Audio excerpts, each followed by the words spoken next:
Hello guys, আসসালামু আলাইকুম। তোমরা সবাই কেমন আছেন? আশা করি তুমি সবাই ভালো আছেন আর মুইও অনেক ভালো আছং। আর এদি দেখো মুই আজকে মেহেন্দি পিন্দিছং।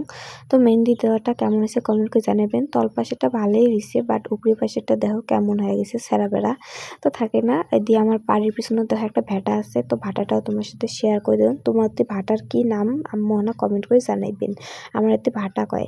আর এদি দেখো মুই কতলে জামা কাপড় বা বিছিনের মধ্যে আউলি নিছং, তো এগুলি এখন গুছাইম।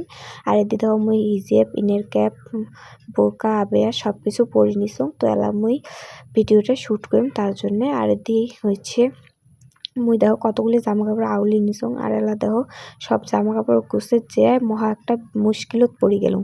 মুশকিলটা হচ্ছে আমার এদি কারেন্টটা চলে গেছে, আর এদি দেখো আমার রিং লাইটও বন্ধ হয়ে গেছে। তো কি আর করা যাবে, তাও 3-4টা জামা কাপড় আমনে গুছে নিলাম। আর দেখো মোর কতলে হিজেব হয়েছে গাইস, হিজেবের জন্য মোর আলমারি ধরে না। আর তোমরা যাই মোর এটি কয়খান হিজেব আছে কভার পাইবেন, তার জন্য মুই হিজেব পার্সেল করে পাঠিয়ে দিম। তোমার বাড়ির অ্যাড্রেসটা কমেন্ট বক্সে দিয়ে যাবেন।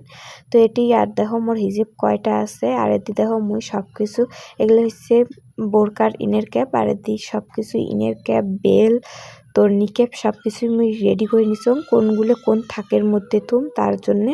কিন্তু সবগুলো আলাদা আলাদা করে তুলে তখন একটা নেওয়ার মতো সুবিধে হয়, যখন কোনোটা যাইবেন তখন সব কিছু আউলি যাওয়া খায়, তার জন্য এমন করে নিলাম। তো আজকের ভিডিওখান ছিল এই পর্যন্ত। আল্লাহ হাফেজ।